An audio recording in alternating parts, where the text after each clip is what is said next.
안녕하세요. 절대갑TV의 명품 PD 한PD입니다. 어제 그 PD 수첩에서 요즘 부동산 시장의 문제점들, 버블이 빠지고 영끌 세대가 고통을 받고 있는 거, 그런 내용들을 방송을 했어요. 그러면서 그 많은 이제 영끌하신 분들이 부동산 강사들, 전문가들, 유튜브들 얘기를 듣고 샀다, 막 그런 얘기들을 방송에 나왔어요. 자, 제가 그래서 이제 요즘 나오는 게 이제 영끌 오적이라는 얘기가 나오잖아요. 근데 이게 심각했던 게 뭐냐면 2020년, 21년에 많은 사람들이 영끌을 했는데 그때 집을 산 사람들이 103만 가구라는 거야. 그리고 다주택자들은 물론 거기서 집을 팔았겠죠. 무주택자들이 집을 파는 경우보단 다주택자들이 집을 팔았겠죠. 그러면 그거를 우리 젊은 그 20대, 30대에 영끌 하시는 분들이 가득 받아가지고 산 거예요. 물론 이제 투기성 거래를 한 사람들도 있어, 분명히. 뒤에서 제가 얘기하겠지만. 자, 그런데 이제 본인이 산 거니까 일단 본인이 잘못을 했는데 그렇지 않습니까? 본인이 결정한 거잖아요. 그 부동산 전문가들이 사라 지금 사는 게 제일 싸다라고 이야기했으니까 했지만 그걸 본인이 듣고 결정한 거니까 1차적으로 본인에게 문제가 있는 거고, 두 번째로는 분명히 그 전문가들도 문제가 있어요. 제가 요번 시장에서 느낀 게 뭐냐면, 소위 그 잘 나가는 전문가들이 몇 명 있잖아요. 이제 그런 사람들이 굉장히 오만과 독선에 빠져 있어. 마치 자신이 얘기하는 건 자신이 이야기하는 대로 부동산은 다 전개가 된다라는 거죠. 그게 사실 여러분, 그거 자체도 문제가 있어요. 세상에 우리나라 부동산 시장이 몇 천조의 시장이 될지도 모르는 시장인데, 그리고 우리 국가 경제의 어떤 건설 부분이라는 게 엄청나게 큰 포지션인데, 그 몇 사람이 영향력을 갖춘다는 것 자체는 말이 안 되는 거잖아요. 근데 마치 자기가 얘기하는 대로 무조건 된다. 그리고 무조건 지금이 가격이 제일 싸니까 사라. 자, 여러분, 전문가들은 저는 그렇게 하면 안 된다고 생각하는 사람이야. 전문가들은 그 시장의 균형점을 잡아줘야지. 너무 가격이 올라올 때는 오히려 눌러줘야지. 오히려 사람들을 자제시켜줘야지. 왜냐면 가격이라는 거는 사이클이 있는 거잖아요. 고점을 쳤다 내려오고 폭락을 하고 그리고 가격이 거품이 낄 때는 말 그대로 공급은 적게 되고 막 수요가 몰릴 때 그런 거잖아. 자, 그리고 생각을 해보세요. 본인의 입장에서는 어떤 철학이 있어가지고 그걸 얘기를 한 거잖아요. 집이라는 거는 계속 우상향하니까 어차피 지금 비싸게 사도 떨어지더라도 올라간다, 다시. 이제 그게 소위 말해서 그 우상향론 아니에요?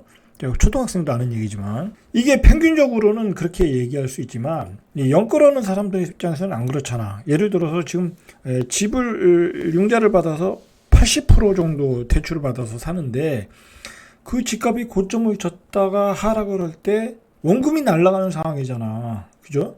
과연 그런 상황을 부동산 전문가들, 소위 점쟁이 같은 그 전문가들이 배려하고 이야기했겠냐 이거야. 배려 안 하고 이야기했다고 생각하거든요. 그 사람들이, 이 영끌하는 사람들이 어떻게 집을 사는지를 모르질 않아요. 모르질 않는다고. 그리고 절대로 그렇게 사도 손해를 안 본다고 생각을 하고 그렇게 펌프질을 한 거야. 그러나 결과는 어떻게 됐냐고. 지금 영끌하신 분들 엄청나게 큰 고통에 살고 있어 지금. 지금 그 사람들이 샀던 그 집값은 거의 다 날라갔잖아요. 그때 올라갔던 그 상승분이 다 날라가고, 상승분이 날라가는 게 아니라 자기가 산 가격에서도 몇 억씩 빠졌어. 그러니까 지금 원금도 안 남은 거야. 지금 원금이 다 날라간 거지. 자, 그러니까 그 사람들이 얼마나 이 악이 바치겠냐고. 그래서 영끌 오적이 나왔다는 거예요. 그래서 제가 얘기하고 싶은 거는 진짜 옛날에 전문가들은 안 그랬거든요. 그 소위 부동산 이렇게 글을 쓰시고 하시는 분들은 안 그랬거든. 그리고 그런 사람들은 옛날에 부동산 강의도 안 했단 말이야. 뭐 특별히 상담을 했는지는 모르겠지만 다른 이제 공적인 기능을 가지고 전문가 역할을 하면서 시장을 올바른 정보, 객관적인 정보를 전달하려고 했는데 요즘은 안 그래. 뭐 본인은 부동산 강사도 하고 뭐 그런 사람들이 대부분이잖아. 대부분이 강사들이 그래요. 그리고 상담도 하고 그런데다가 자기는 또 다주택자야. 그 사람들 강사도 다 다주택자들이잖아요. 그런데다가 집값을 계속 사래.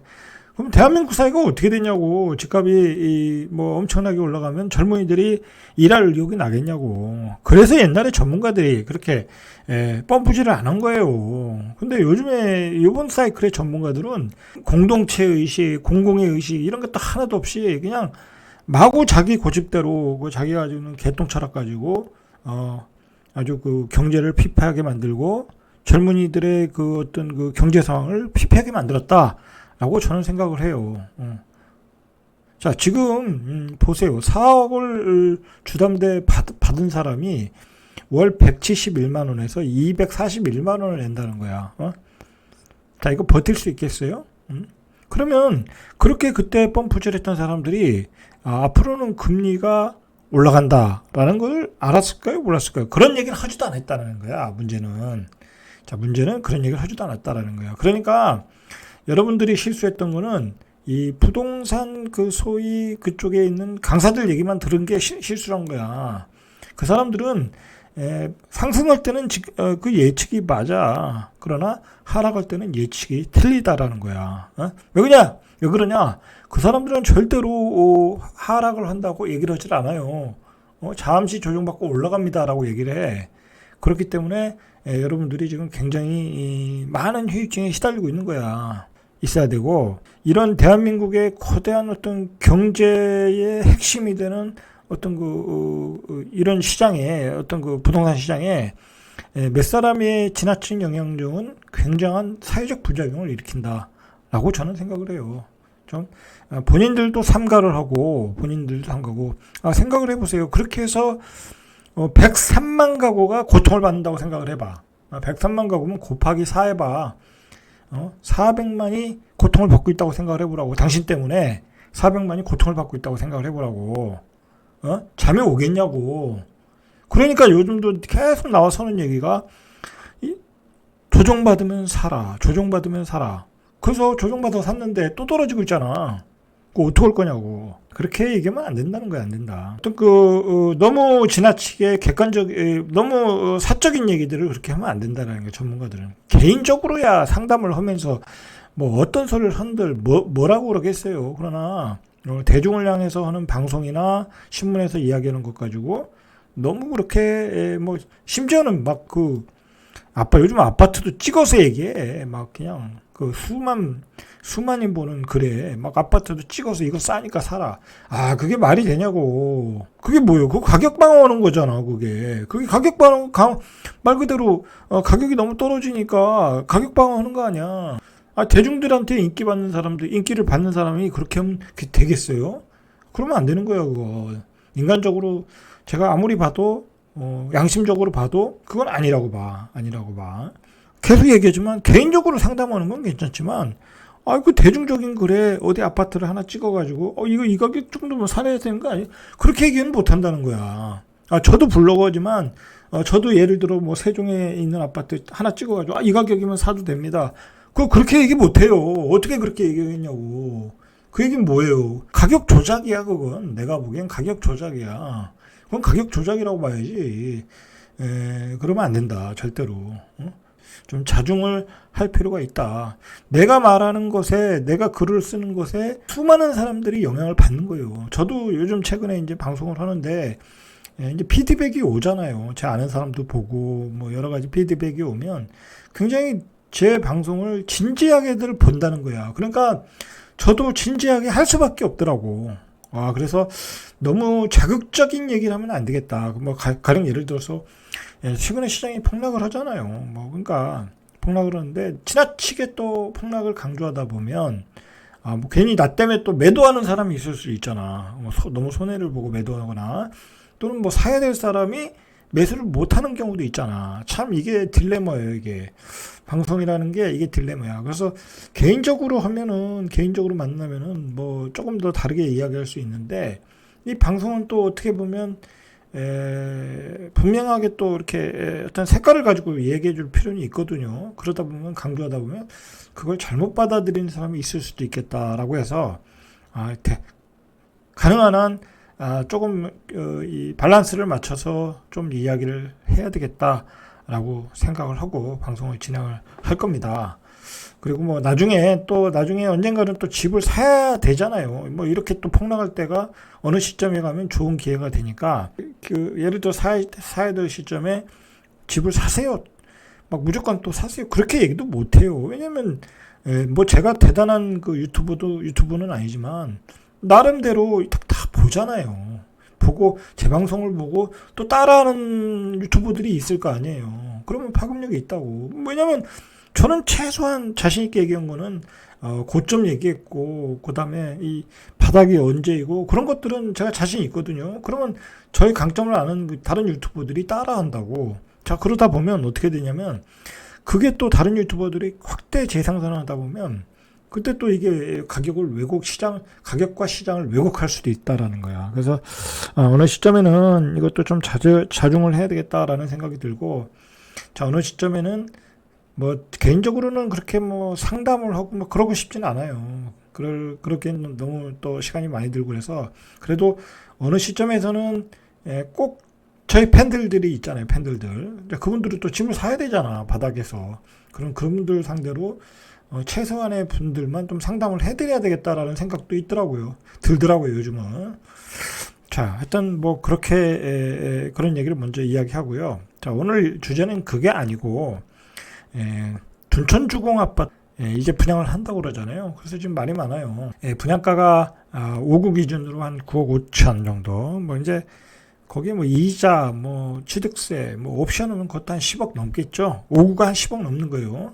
자, 그리고 예를 들어 84는 한 전부 다 합쳐서 에어컨, 뭐 유상 옵션, 뭐 취득세 합치면 14억이 넘을 것 같아요. 지금 나오는 분양가로 봐서는. 자, 이 가격이 적당한 가격인가라는 걸 어떤 그 요소들, 가격을 판단할 수 있는 요소들을 여러분들한테 이야기해야 될 거예요. 이게 뭐 여기서 내가 분양을 받아야 된다, 이 가격이 거품이다, 아니다, 그런 얘기는 제가 못해요. 제 객관적인 제가 가지고 있는 생각이 있지만, 그런 얘기가 중요한 게 아니라, 앞에서 얘기했듯이 그런 얘기가 중요한 게 아니에요. 왜냐하면 그 얘기를 듣는 사람들은 여러 가지 사람들이 있거든. 그걸 내 얘기를 무조건 듣는 사람이 있고, 내 얘기를 무조건 부정하는 사람이 있고, 내 얘기에서 자신이 참고해서 받아들여가지고 결정하시는 분들이 있단 말이야. 근데 제 생각으로는 제 얘기를 듣고 여러분들이 판단하는, 이렇게 서로가 소통하면서 판단하는 그러한 근거로 좀 하셨으면 좋겠어요. 왜냐하면 지금 여러 가지 그 논란거리가 있거든요. 둔천주공에 대해서. 자, 만약에 가격이 2021년도에 뭐 이 정도 가격 나오면 당연히 뭐 비싸다라는 논란이 없었죠. 왜냐면 뭐 그때는 뭐 잠실이 한 24억까지 찍을 때니까 그거에 대한 논란이 없겠죠. 자, 그러나 지금 요즘 신문에서 여러 가지 얘기들이 나와요. 입지는 좋은데 조금 비싸다. 자, 그리고 조합원 분양을 빼고 일반 분양하는 것들이 스타일이 안 좋은 것들을 분양한다. 그리고 1층부터 5층까지, 5층 이상은 뭐 조합원들이 가져가고, 뭐 그런 얘기가 있어요. 정확히 제가 모르겠는데, 어떤 물량들이 나올 줄 모르겠는데, 어쨌든 그 주방이, 맛주방이 보이는 그런 뷰가 보이는 이 스타일의 물량들이 많다라는 얘기부터. 그러면 솔직히 14억을 주고 구조가 안 좋고 통풍도 잘 안 되고 사생활이 침해되는 아파트를 여러분이 사시겠어요? 그 주변에 지금 가격이 하락기잖아요. 하락기잖아 지금. 그러면 하락기에 그거만한 가격, 그거보다 더 좋은 입지에 그거만한 가격이 나오면 그걸 사면 되겠죠. 굳이 이 아파트를 살 필요 없다라는 거지.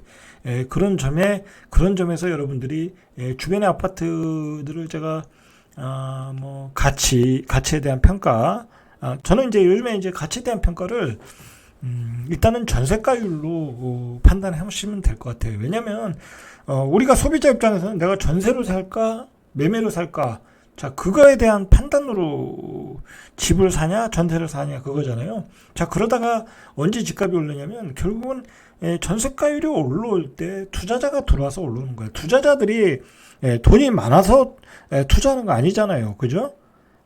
많은 투자자들이 진입을 할 때는 그 갭이 작을 때 들어오는 거거든. 그때 올라가는 거야. 근데 지금은 갭이 얼마냐 판단하셔도 된다라는 거야. 왜냐면 지금은 갭이 크기 때문에 전세입자들이 굳이 집을 살 생각을 안 해. 그리고 지금은 예전과 달라서 예를 들어 15억 뭐 19억 되면은 종부세, 그 다음에 재산세가 어마어마하게 나와. 한 달에 아니라 1년에 1,000만 원, 1,500만 원도 나오던 시절이 있잖아요. 지금은 뭐 그렇게까지 안 나올지 몰라도. 자, 그러면 1,500만 원까지 나왔다고 하면 살 이유가 없지. 내가 뭐 셀러리맨인데 연봉 1억. 그래봤자 한 7, 800 아니에요. 월 가져가는 게. 세후니까. 그러면 1,500 내고 뭐 남는 게 뭐가 있겠냐고. 뭐 집값도 언제 오를지 모르는데. 자, 그렇다라는 거예요. 그런 점에서 한번 여러분들이 한번 그 적정 가격을 한번 따져봐야 돼요. 그러면 본론으로 들어가서 이게 이제 둔촌 주공이잖아요. 사실 이런 강의는 굉장히 어려운 강의예요. 이거 사실 아무 유튜브나 할 수 있는 게 아니에요. 이제 제가 경험도 많고 그래도 그 젊은 유튜버 뭐 부동산도 모르고 하는 애들보다는 제가 훨씬 낫잖아요. 경험도 많고. 자, 보세요. 잘 보세요. 이 아파트를 알려면 결국은 여기죠. 여기 옆에 올림픽 선수촌이고 여기에 대한 입지는 제가 설명을 안 드릴게요. 뭐 그런 거는 필요가 없는 것 같아요. 자, 그런 게 중요한 게 아니라, 자, 여기 이 주변에 있는 아파트, 이거보다 못한 아파트들이죠. 예를 들어 이거보다 못하잖아요. 이 고덕동에 있는 아파트는. 그죠? 뭐 일단 멀잖아요. 그죠? 송파하고 강남하고 멀잖아요. 자, 그리고 이것보다 잘난 아파트, 예를 들어 여기 잠실에 있는 아파트. 자, 이 가격에서 어떤 이 둔촌동 아파트의 현재 시점의 가격의 가치를 파악하자는 거야. 그러면 이 아파트의 분양가가 싸냐 비싸냐라는 게 나오겠죠. 자, 그러면 예를 들어서 물론 이 아파트가 새 아파트니까 잠실에 있는 아파트보다 상품성은 뛰어나지만, 그러나 입지라는 것도 무시 못하잖아. 그죠? 그리고 여기는 잠실이잖아. 송파구. 여기는 강동구잖아. 그죠? 여기는 강동구잖아요. 경기선에 있지만 그것도 무시 못한다는 거야. 그러면 여기 있는 아파트는 뭐 잠시 상품성이 뛰어나니까 여기에 잠실에 있는 아파트를 뛰어넘을 수 있어. 잠시 동안은. 그러나 결과적으로는 이 가격을 뛰어넘기는 어렵다라는 거지. 그러니까 이 가격 위로는 갈 수가 없다라는 거야. 그렇지 않겠습니까? 특히 잠실 주공 5단지 이것과 비교해서는 뭐 도저히 갈 수가 없는 거죠. 여기는 이제 똑같이 재건축되는 아파트니까. 자, 예를 들어서 여기 헬리오시티도 마찬가지예요. 물론 이제 갑론을박은 있어요. 헬리오시티 나냐 둔촌 주공이 나냐. 여러분 생각해 보세요. 여기는 송파구잖아. 그리고 어쨌든 여기도 강남하고 가깝잖아. 그죠? 탄천도 있고. 절대로 헬리오시티가 둔촌 주공보다는 못하진 않죠. 아마도 대부분의 사람들이 둔촌주공이 낫냐 헬리오가 낫냐 똑같은 거 상품성이라고 볼 때, 여기는 뭐 어차피 여기는 뭐 한 2년도 안 된 아파트니까, 그리고 대단지이고 여기 초품화이고 그리고 역세권이고. 자, 대부분 제가 생각하기에 10사람 중에 7사람 8사람이 헬리오시티가 날 거라 그렇게 이야기할 거라는 거예요. 그렇지 않겠습니까? 둔촌주공이 헬리오시티보다 낫진 않을 거다라는 거예요. 자, 그리고 이제 그건 제가 전제를 놓고 얘기하는 거예요. 예를 들어서 이제 고덕 그라시움, 레미안 솔베뉴, 자, 이런 아파트들이 이제 이 지역에서는 또 이 강동구 고덕에서는 어떤 대장 아파트잖아요. 그러면 이쪽 아파트의 가격을 한번 보자는 거야. 자, 그러면 어디부터 볼까요? 자, 그러면 우리가 편하게 헬리오시티부터 보죠. 그게 편할 것 같아요. 헬리오시티 보고 잠실 보고 둔촌주공 쪽 한번 보고 안쪽으로 들어가서 결론을 내리면 되겠죠. 자, 제가 이제 이렇게 근거를 드리고 여러분들이 판단하시면 되는 거야. 자, 그게 맞는 거죠. 그게 맞는 거지.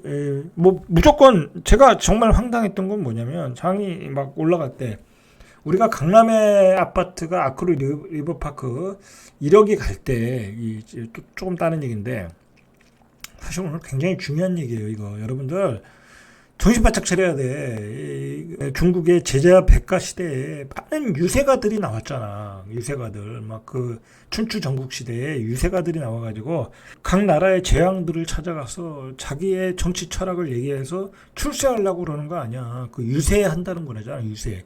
그래서 말 잘하면 말 잘하고 철학이 정치 철학, 군사 철학 그런 게 좀 성공하는 거 아니에요?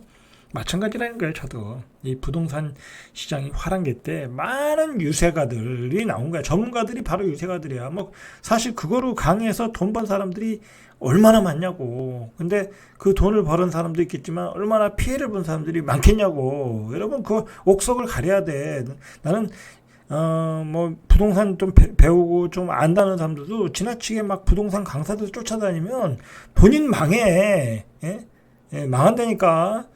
맨날 그 사람들은 투자하라고 그러잖아. 근데 부동산이 당신 뭐 그도 뭐 집에다 뭐 은행에다 수십억 깔아놓고 하세요? 그렇지 않잖아. 맨날 부채를 가지고 이것저것 사다가 결국은 저기 유동성에 문제가 생겨서 다 거덜내고 있는 거잖아. 자 보세요. 자. 이 헬로시티가 요즘 얼마까지 떨어졌냐면 직거래니까 이거는 우리가 가격으로 볼 수는 없어요. 이거 뭐 증여성 직거래도 있다고 하니까. 근데 13억 8천 17억 8,500 여기까지 떨어졌어요. 여기까지. 자 그러면 평균적으로 한 16억 정도라고 보면 이제 호가는 얼마 나오는지 모르겠지만 정확히 호가는 얼마 나오는지 모르겠지만 한 17억에서 한 17억 정도 나온다고 하면 이제 둔천주공은 17억을 넘을 수가 없는 거야. 그렇지 않겠습니까? 여러분 같으면 지금 둔천주공이 예를 들어서 이제 그 조합원 분양권은 한 10억 정도 하거든요. 그럼 그거 15억 주고 사겠어요? 이거 17억 주고 사겠어요? 그 가격이 그렇게 형성됐다는 거는 헬리오시티가 둔천주공보다 낫다는 얘기야. 그것만 못하니까 헬리오시티보다 더 못 받으니까 15억의 매물들이 나와 있잖아요. 최저가 매물들이. 여기도 마찬가지고. 자, 그러면 17억은 넘지 못한다. 그러면 이렇게 생각을 해봐야 돼요. 헬리오시티가 이게 지금 떨어지고 있잖아. 이거 떨어지고 있잖아. 23억 찍고 떨어지고 있잖아. 이거 더 떨어질 수 있잖아. 그죠? 더 떨어질 수 있잖아요. 분명히. 그렇잖아요. 이것도 거품이라고 좀 이야기하는 거잖아. 지금 분위기가 그렇잖아요. 그 금리도 올라가고. 자, 그러면 우리가 보자고요. 이게 전세가 최고가가 11억 6천 한 11억 5천 정도까지 갔어요. 이게 보세요. 이게 전세가 처음에는 이제 물량이 많이 나오니까 5억 2,500도 있고 나중에는 뭐 임대차 2법 3법 때문에 급등해 가지고 11억까지 갔는데 결국은 떨어지고 있어요. 지금 9억이야. 그러니까 5억 대부터 해서 11억 대까지 가서 9억이야. 그러니까 이건 지금 아무리 잘 봐줘도 9억이란 말이야. 전세 가격이. 예? 이게 더 떨어질 수는 있죠, 분명히. 근데 올라가긴 쉽지 않을 거야. 그러면 이거 전세가율이 50%잖아. 지금 17억 8,500을 놓고 봐도. 그러면 서울 시내 평균은 아니란 말이야. 그러면 이거 전세가율이 70%까지는 가야 조금 매수세가 살아난다고 봐야 된단 말이야. 그러면 이거 15억 이하로 갈 수도 있다라는 이야기잖아요. 충분히 갈 수 있거든요. 15억 이하로 전세가율 70%를 보면. 네? 왜냐면 항상 이야기지만 전세로 사는 사람들이 바로 그 지역의 최고의 실수요자다라고 생각을 하면 되니까 결국 그 지역에 있는 사람들이 집을 사는 거잖아. 그죠? 그리고 다른 지역에서 팔고 들어오시는 분들이 사는 거잖아. 근데 뭐 다른 지역은 뭐 좀 죽쓰고 있으니까. 자, 그러면 전세가율이 70% 보면 15억이다. 그러면 1차 하락이 15억이고 더 떨어질 확률은 물론 더 있죠. 근데 1차 하락만 놓고 보자 이거야. 그러면 여기가 15억이 아니라는 얘기잖아. 그러니까 분양으로서는 아리까리하고 매력이 별로 없는 거야. 14억에 받아봤자 내가 입주할 때 여기는 14억이 될 수도 있다는 거야. 헬리오시티가. 그러면 헬리오시티를 사지 왜 여길 사겠냐고. 그런 그 옵션이 많아진 거야. 매력이 떨어지는 거야. 이제 분양의 매력이 떨어지는 거야. 이거 뭐 스타일도 거기다가 스타일도 안 좋은 거래. 그리고 저층이야. 에이 그럴 바에는 그냥 헬리오시티에 나오는 거 15억 이하에서 그냥 내 마음에 드는 거 사는 게 낫지. 그렇게 된다라는 거야. 자 이렇게 되니까 여긴 갈 필요도 없겠죠. 잠실은 갈 필요도 없는 거야. 잠실 가격 뭐 얘기해봤자 뭐냐고. 자, 잠실의 리센츠를 보세요. 리센츠가 19억 7,500이야. 절대로 잠실을 넘길 수가 없지, 둔천주공은. 그렇지 않겠습니까? 여기 2호선 라인에 뭐 롯데백화점 앞에 한강 둔치에 이거 어떻게 넘겠어, 이 아파트를. 자, 그러면 이것도 자 보세요. 이것도 전세가율이 이것도 전세가 한 8억. 자, 이게 11억까지 갔던 거는 역시 임대차법이야. 그러니까 이것도 전세가 8억에서 9억 사이라는 거야, 지금. 지금 현재로 9억에 나온다고 그러거든요, 전세가. 이것도 10억 이하로 전세가 나온다고 그래요, 여기도. 그러면 이거 전세가율이 50%밖에 안 돼. 50%밖에 안 돼. 자, 그러면 이 시기 이렇게 전세가율이 이 시기가 평균 전세가율이잖아. 70%가 넘잖아. 그러니까 이것도 지금 이 가격에서 한 2, 3억은 노건이 떨어질 수 있다라는 거야. 자, 그러면 서열이 정해지죠. 여기가 대장. 예를 들어 이쪽에 있는 아파트가 잠실 리센츠와 엘스가 대장. 이게 뭐 예를 들어서 한 2억 2, 3억 떨어지면 한 17억 정도. 그러면 여기가 또 한 15억에서 14억. 헬리오시티도 15억에서 14억. 자, 그러면 이게 나중에 2024년 2025년 1월인가 입주인데 그때 되면 가격이 더 떨어질 거 아니야. 한참. 그러면 분양받으신 분들은 별 재미를 못 보는 거야. 최소한 이번 사이클에서는 재미를 못 보는 거야. 다음 사이클에서는 어떻게 될지 몰라도 그렇다는 거야. 14억에 받았는데 다 해서 14억에 들어갔는데 여기도 뭐 14억 된다. 여기도 뭐 10한 6, 7억 된다. 뭐 그렇게 돼버릴 수 있다라는 거야. 자, 그렇게 연관을 져서 보시면 돼요. 자, 보시면 자, 이런 아파트가 그러면 왜 2, 3억씩 떨어지냐? 자, 그건 제가 얘기했잖아요. 전세가율이 너무 낮다. 전세가율이 더 올라가야 된다. 이렇게 항상 이랬잖아. 항상 침체기에는 항상 이랬잖아. 70%였잖아. 그러니까 이렇게 벌어진 거는 투자자들이 들어온 거잖아. 자, 요즘 그 얘기를 해드릴게요. 오늘 신문에서 나온 얘기인데 이게 잠실에 20억 찍을 때, 자 보세요. 20억 많이 찍었잖아요, 여기. 2020년 부터 보시죠. 뭐 그 점도 자 보세요. 22억, 뭐 23억, 24억 엄청나게 거래됐어요. 이거 다 누가 들어왔어요? 연끌하시는 분들이 들어온 거야. 연끌하시는 분. 그리고 글쎄요, 어느 시기가 토지거래 허가 지역을 묶어놨는지 모르겠는데, 하여튼 연끌해서 들어오신 분들이 많아. 연끌해서 들어오신 분들. 자, 그래서 어떻게 들어오냐면, 일단은 예전에 그 전세가 12억이잖아요. 12억이야. 전세가 옛날에. 그러면 뭐 대출을 한 뭐 7억 받아. 그래가지고 뭐 한 3, 4억 이렇게 얹혀가지고 이렇게 들어왔다라는 거야. 한 20억에서 22억에 그렇게 들어왔는데 요즘 전세 가격이 떨어지니까 한 3, 4억씩 토해내야 되잖아. 거기다가 대출을 7억이면 이자가 한 3, 400 정도 된다고 그래요. 한 300 정도 예를 들어. 그러면 이자 300 내야지. 이거 그때 사신 분들 영 끌어든 뭐 갭 투자를 하던 이자 300 내야지. 3, 4억 토해내야지. 이거 못 견딘다는 거야. 이 잠실이 그런 매물들이 나오기 시작했다라는 거야. 이런 데가. 대표적으로 이런 데는 투기 세력도 들어가거든. 왜냐면 20억 찍고 30억 간다고 했거든. 전문가들이. 그래서 그러니까 한 10억 먹으려고 들어간 거야. 그러다가 된통 당한 거야. 여러분, 강남이 1억 간다고 뭐 전문가들이 이야기했죠. 그러니까 실제 강남이 1억 갔잖아. 아크로 리버파크. 근데 아크로 리버파크는 소위 우리나라에서 가장 돈 많은 사람들이 사는 아파트야. 뭐 그러니까 거기는 뭐라 할까요? 약간 투기거래까지 겹치기 시작하면, 돈 많은 사람들이 몰리기 시작하면 끝도 없이 올라갈 수 있는 아파트야. 그 오버슈팅 한 거지. 오버슈팅. 자, 그러고 나니까 뭐라고 그래요? 강남 2억 간다고 뭐 강남 아파트 조합장들 나와서 얘기하고 전문가들 얘기하고 그랬잖아요. 압구정동 현대아파트 2억 간다는 거야. 여러분, 10년 후에 20년 후에 2억 가는 얘기를 한들 뭐 하겠냐고. 그게 뭔 의미가 있겠냐고. 그리고 강남 압구정동 아파트가 지금 30억 하는데 60억 하니까 마용성은 또 올라간다. 그리고 그 밑에 있는 아파트들도 갭매역을 한다. 여러분 그게 가능하겠어요? 가능할지도 모르죠. 그러나 여러분 생각해 보세요. 압구정동에 사는 사람의 수입과 강북의 평범한 역세권에 사는 사람의 수입이 어떻게 똑같냐고. 다른 거예요. 그 사람 이런 게 문제라는 거야. 이런 게 이런 그걸 가지고 막 그냥 가격을 왜곡시키는 거야. 전문가들이 그 강사라는 사람들이 왜곡시키는 거야.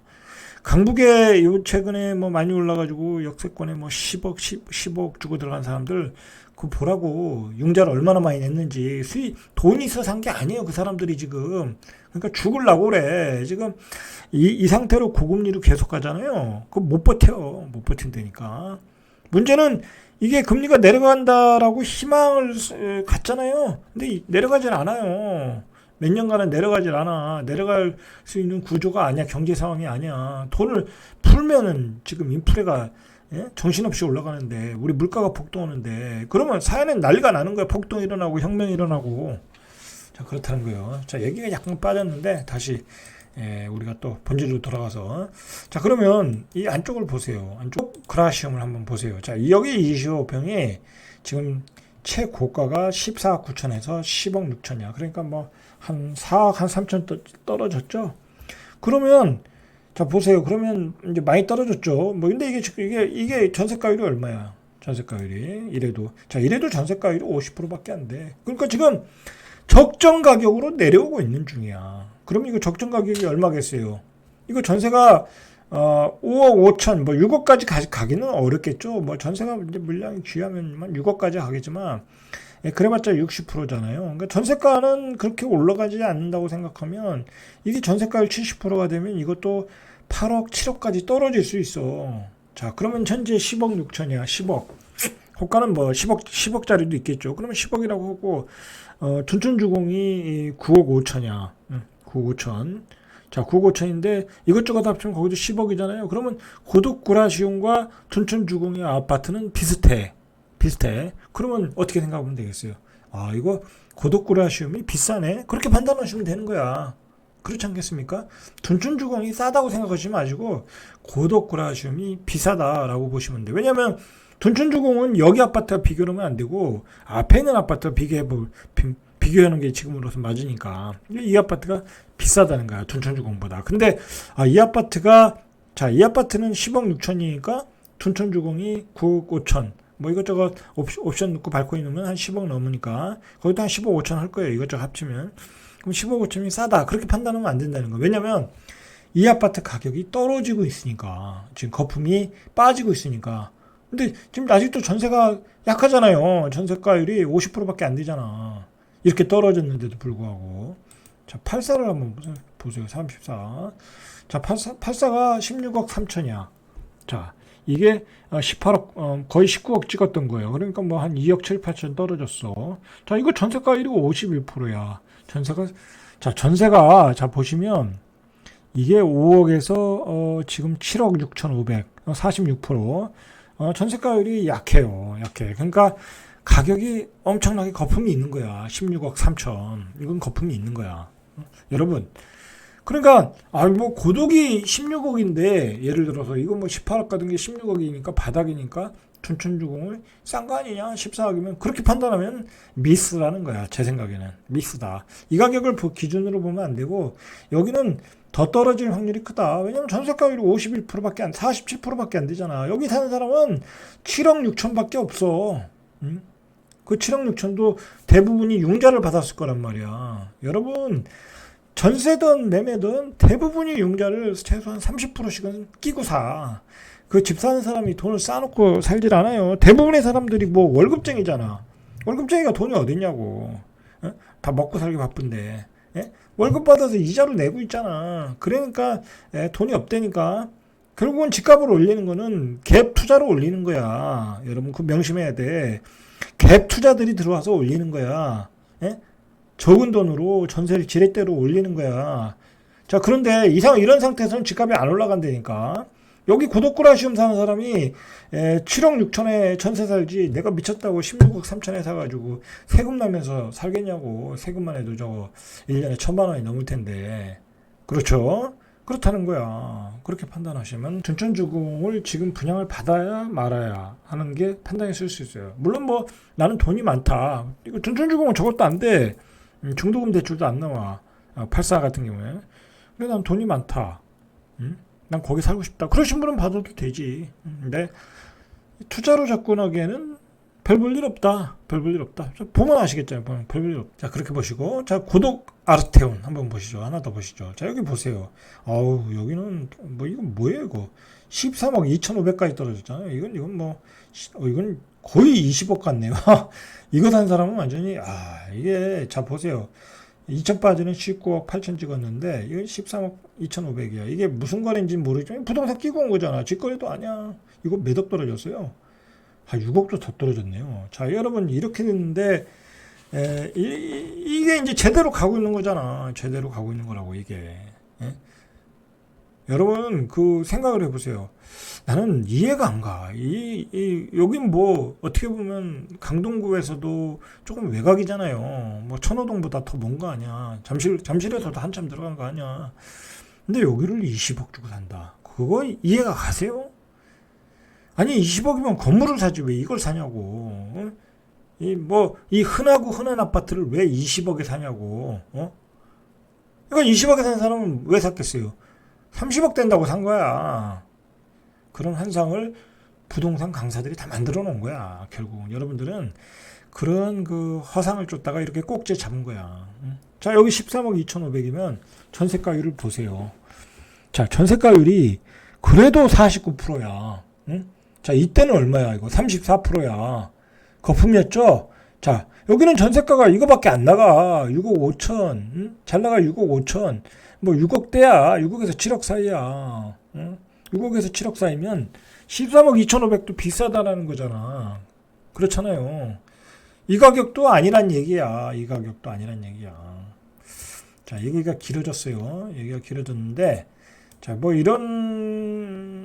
제가 이제 많은 얘기를 했는데, 이런 판단을 가지고 여러분들이 둔촌주공 아파트를 뭐 분양 받을지 안 받을지, 그리고 가격이 적정 가격인지 얼마인지 판단을 하시면 돼요. 이런 식으로 다른 지역에도 적용하셔가지고 적정 가격을 잡으셔야 돼. 이 집값은 결국 집값을 올리는 거는 가수요가 들어올 때야. 실수요와 가수요가 동시에 들어올 때. 그때 근데 실수요가 가수요가 동시에 들어올 때가 어디냐. 갭이 좁혀질 때야. 이렇게 갭이 클 땐 들어오질 않아.